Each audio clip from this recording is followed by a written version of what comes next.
So, Wilhelm Reich's The Mass Psychology of Fascism, commentary,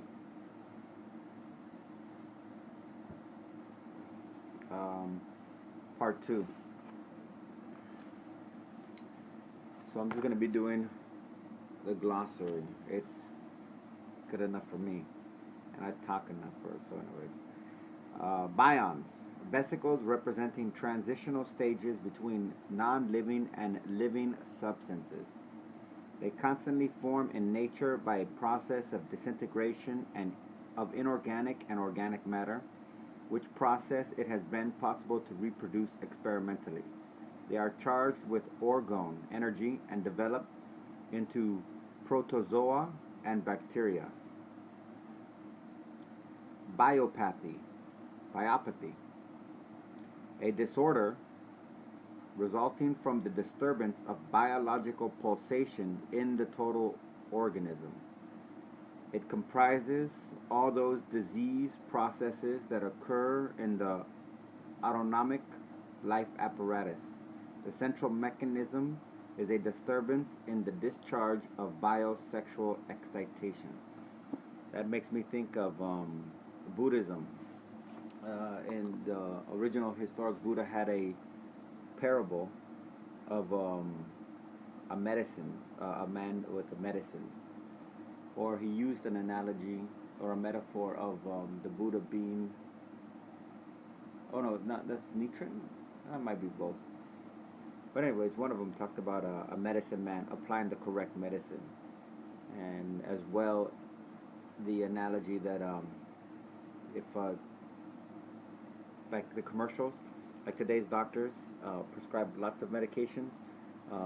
One instance, my mom, she was watching Dr. Oz, and he was doing a special on. I don't find the guy relatively credible. I just sensationally. You find what it's not that he's concerned about any of the issues that he does, or he does it for information's sake. He just does it for the sensationalism of the moment in order to generate attention, and it's working because look. So, but he did one story, one segment, as if it wasn't, the topic wasn't worthy enough of some kind of follow-up. But on kids in foster care, and how pharmaceutical companies, pharmaceutical reps, this goes with prisons too, and jail systems, that what they've been doing is, because the foster care is a jail system, they've been doing is they go to the guardian or warden of these type of facilities, and they offer them incentives the same way they offer doctors. Like if you watch Drugs and Love or something like that, I forgot who the guy is, where they're talking about the rise of Viagra. They offer incentives of TVs and cash incentive, gift cards. I think it's illegal to give cash, but they can give gift cards, vacations, hotels, stays, and even potentially cars, if they get a certain amount of wards under their care prescribed a specific brand of medication.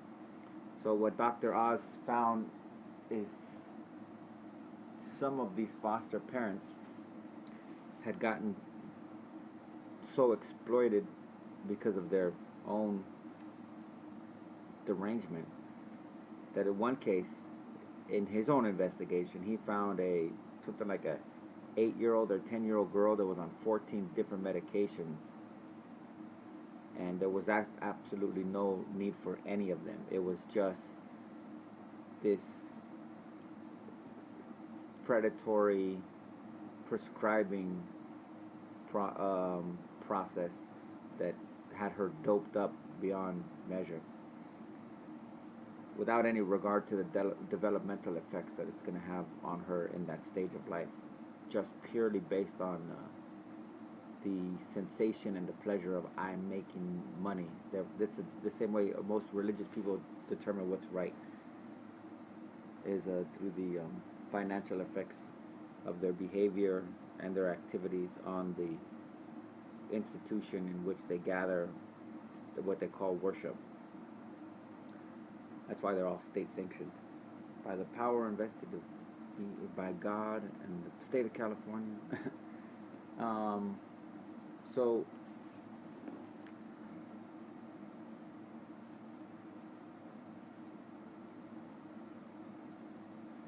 the Buddha says, if you apply all kinds of medications, how do you know what's actually working? So there's this degree of precision that's accompanied with the genuine and sincere human desire to cure, so to speak. So by one thing, as a doctor that just wantonly prescribes, that inherently demonstrates a complete disregard for the concern of human health. Period. That's not a generality, that's a specific designation. Just because it's on a massive scale and you see this template replicated in, we're say, 98% of doctors that are general practitioners, pediatricians, OBGYNs, that doesn't mean that I've made up a statement that is designed to criticize them wantonly. No, it means that they fall into this category of depraved, moral turpitude behavior with no regard for the well-being of human life or dignity. Like, one interesting thing on that too is that for a while, I don't know if it still stands, but doctors, they had the highest rate of heart disease deaths, heart attacks, and I don't know what other ailments come from a heart disease. But doctors they had the highest rate, and most people prescribed it to the stress of the job. Possibly, I'm sure that that's a contributing factor. But another element is that doctors, in their supreme intelligence of the extent of the medical industry that they're embedded in, they're not really given a medical education as much as memorization of the pharmaceutical companies' catalogs. They have because they have no, it's more like 0 to nil at the best, a concept of actual human health. They don't know how to take care of themselves any more than they know how to take care of their patients. So, to eliminate the concept that it's some kind of conspiracy theory where doctors are just in it with the pharmaceutical, doctors essentially believe it religiously to the point where they adapt it to their own life practices. So a doctor can have horrifically disgusting eating habits with no regard for nutritional value, and in substitution will rely on some type of pharmaceutical solution. Is not the right word. Prescription, I guess, is the right word, but some kind of pharmaceutical treatment to try to provide the illusion of balance, and therefore that doesn't work, so they just drop dead. Character analysis, a modification of the customary psychoanalytic technique of symptom analysis by the inclusion of the character and the character resistance to the therapeutic process. This is like, I would say, there's many of addictions to go for, but like to quit smoking, the the resistance to the therapeutic process. They know to being able to convince somebody that smokes. There's a lot of different ones that go, but we'll just deal with smoking.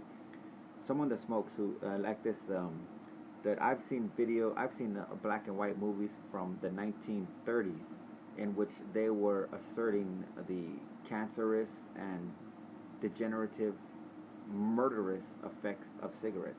But one thing too, I recently watched on a ploying to Robert Williams and the death that he had, the act that he did in Broadway, and slight, one of the many misconceptions that he portrays in that. He's a funny guy, very active, but that's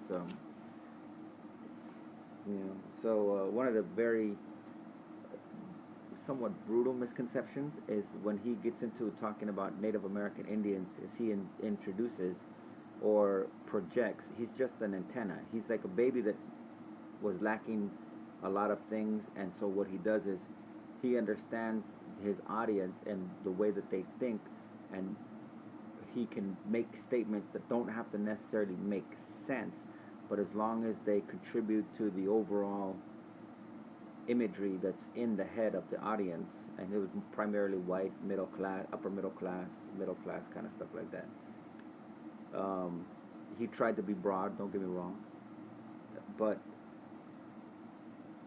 he said, Indians, when he talked about the Puritans coming over from England, he talked about the Indians giving white men tobacco and all the deaths that are associated with it. And actually, sorry, hate to break it to you, but the Indians did not have tobacco prior to the arrival of Europeans.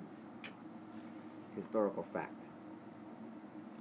But I'm sure because he said it, it's not that he makes white people think that. He's just a representation of the general white psychology of this victimization of, well, we didn't do all that bad because look at what the Indians did to us. Look at how many people died from cigarettes. So there's this inherent recognition of the destructive evilness of them, but at the same time, it's trying to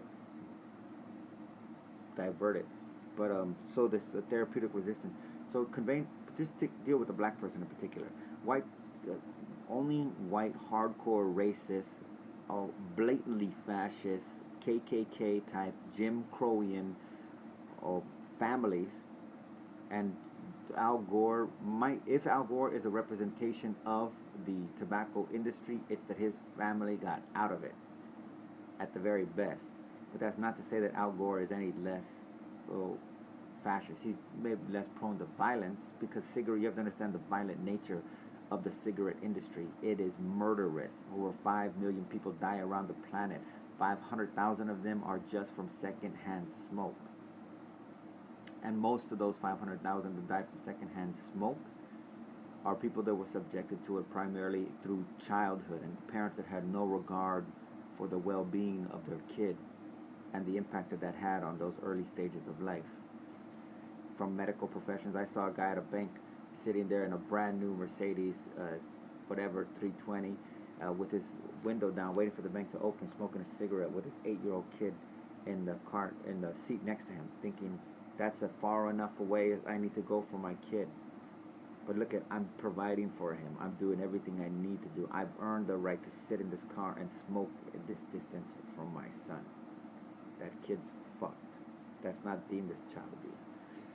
But the therapeutic resistance would be trying to convey basic, well-known, long-established knowledge that not only do cigarettes kill, but they are designed to intentionally kill. And the psychological reaction to somebody smoking, justifying it, being, oh, well, I'm an adult, I can make my own decisions, which only reflects the imbecilian, childish mechanism of pure stupidity. But that's the therapeutic resistance. Character structure.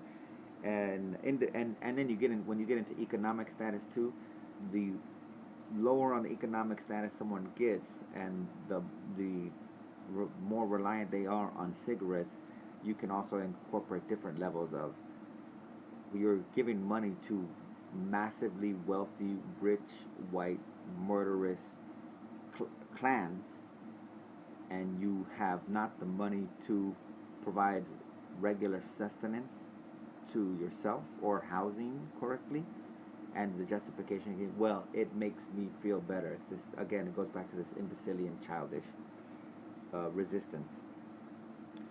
Or there's the portrayal of raising heirs. I know that, but right now there's different tones of voice. It's the this is the cat. One of the big things, but I like that's what, like, when they say Hitler, the way Hitler talked. It's not just in the yeah yeah yeah yeah yeah, but it's in the somebody's changing the tone of their voice so as to reiterate the projection in their own brain that what they're doing makes sense in one sense, whether it's irate or calm and collective or airy. I'm up here looking down at the subject, and yes, I totally see it. But at this moment, I choose as if they have the capacity to make a choice. This is the delusion. Character structure. An individual's typical structure, his stereotyped manner of acting and reacting. The orgonomic concept of character is functional and biological, and not a static psychological or moralistic concept. This is where you get thought crimes from, like the Ten Commandments. It's a counterforce to this, and this is why I identify Abraham as, I know it comes from Moses, but I identify Abraham as a template for fascism, and clarifying that just like Catholicism is not organic to Celtic culture or Latin or any part of America, we'll just say Latin America for the sake of common language. But today it is the most prevalent. I say that modern day Judaism is essentially like like a South Latin America Catholicism. It's a distorted, violently induced and subjected ideology that was put upon a conquered people, and as time has gone on, it's become so absorbed into the crux of their identity that they can no longer distinguish. In fact, they have become it, the Stockholm syndrome kind of thing, in such a real sense that it would take a miracle to set them free.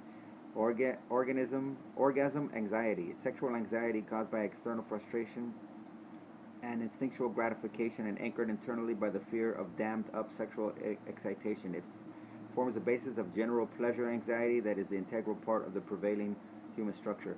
I say that kids that aren't breastfed, kids that aren't held the majority of the time, parents that have this perception of strollers, that, oh, you have the stroller you have is an indication of the type of parent you have, wherein actually the reality, the biological reality to the child is the more reliant you are on a stroller, it's a reflective of the least qualified, not, yeah, well, least qualified you become as a parent. The more reliant you are on your child falling asleep in some kind of device, plastic device, as opposed to in your arms, or not even in your arms, like the Indians that had the babies wrapped and put on them. It's the proximity. Think like this. It's the contact is very, very critically important for a wide array of things.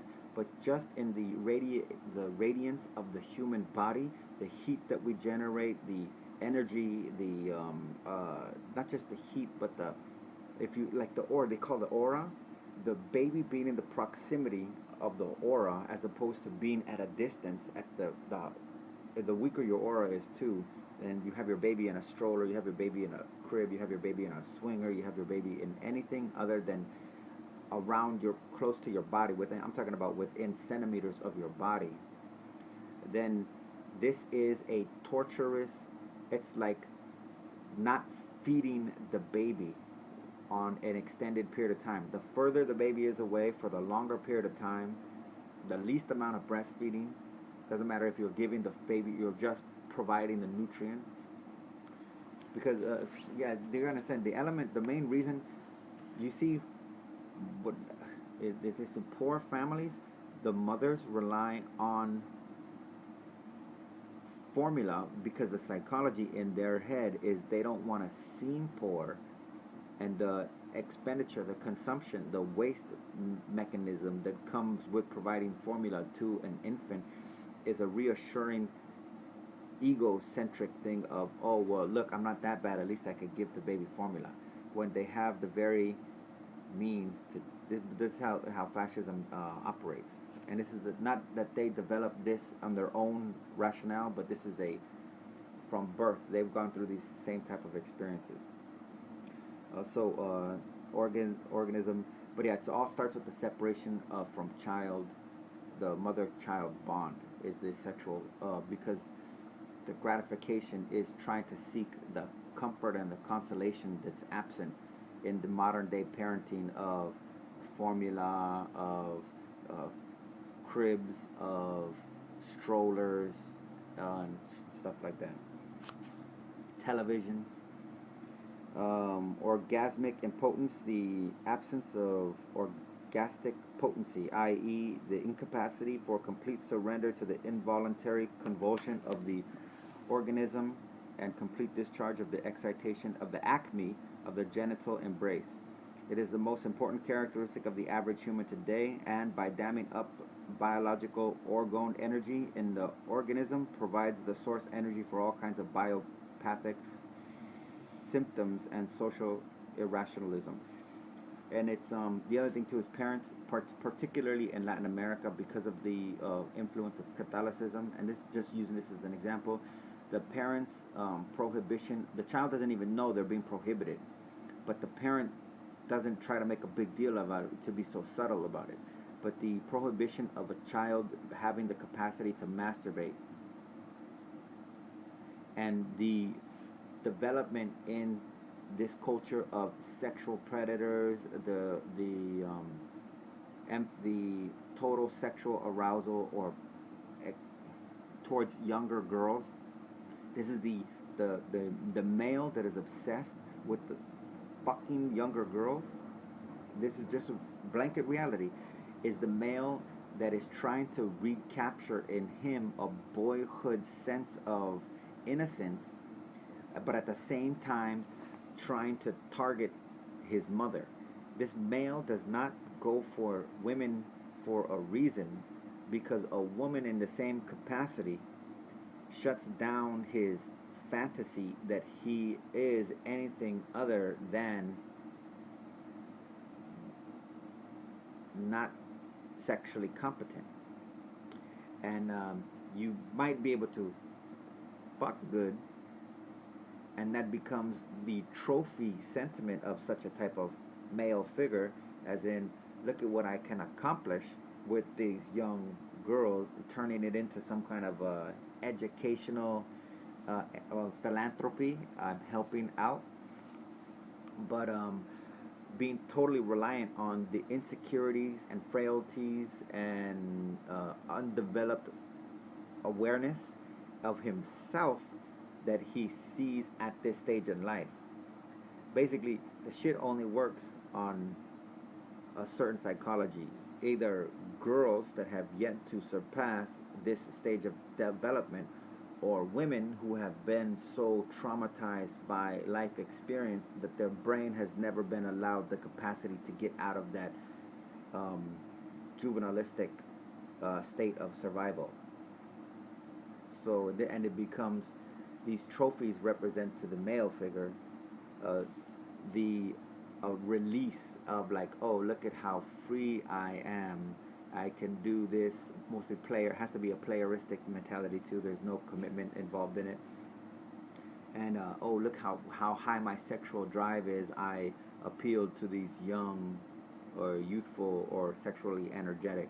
But the whole gist of that is just the delusion of the man being sexually impotent, in that he does not have the capacity to develop any actual sexual bond, and therefore creates situations in which he justifies the temporalness of sexuality. It justifies reiterating it with compensating it with well, you know what, a player-esque, I get around type thing. For the sake of time, orgone energy, primordial cosmic energy, sex politics. Oh, here we go. Sex economy is important. The term refers to the manner of regulation of biological energy, or what is the same thing, of the economy of the sexual energies of the individual. Sex economy means the manner in which an individual handles his biological energy, how much of it he dams up and how much of it he discharges orgastically. The factors that influence this manner of regulation are the sociological, psychological, and biological nature. The science of sex economy consisted of the body of knowledge that was derived from the study of these factors. This term was applicable to Reich's work from the time of his refutation of Freud's cultural philosophy to the discovery of the orgone, when it was superseded by orgonomy, the science of life energy. Sex politics. The term sex politics or sex political referred to the practical application of the concepts of sex economy on the social scene on a mass basis. This work was done within the mental hygiene and revolutionary freedom movements in Austria and Germany from 1927 to 1933. Sexpol, the name of a German organization concerned with mass sex politics. Okay, here's another one. The last one is work democracy. I'm going to just be brief. What I've come to determine is a plebiscite, from deriving that from a speech that I heard from JF, one of his two speeches that he gave to the United Nations, where he mentions plebiscite, and I've done some research on it. Basically, what he's saying here would equate to my new thing of plebiscite, because I also say that democracy is a natural process from which all behavior is developed, but I've in that sense removed the word democracy, because the premise of democracy is representative, a form of governance, and the development of all these behaviors, traits, and culture are not representative. It's a plebiscite. It's an organic. So, anyways, it's this work democracy. Work democracy is not an ideological system. Not is it a political system, nor is it a political system which could be imposed upon human society by the propaganda of a party, individual politicians, or any group sharing a common ideology. I'm going to throw in there militaristic occupation. Natural work democracy or intervention. Natural work democracy is the sum total of all function of life governed by the rational interpersonal relations that have come into being, grown, and developed in a natural and organic way. What is new in work democracy is that for the first time in the history of sociology, a possible future regulation of human society is derived not from ideologies or conditions, but must be created, but from from natural processes that have been present and have been developing from the very beginning. Work democratic politics is distinguished by the fact that it rejects all politics and demagogism. Masses of working men and women will not be relieved of their social responsibility. They will be burdened with it. They must become more active. Working Democrats have no ambition for political few-words. Work democracy consciously develops formal democracy, and I guess that's plebiscite. It fights mysticism and the idea of totalitarian state, not through political attitudes, but through practical functions of life which obey their own laws. In short, work democracy is a newly discovered biosociologic, natural, and basis function of society. It's not a political program. Oh, for the sake of time, peace out.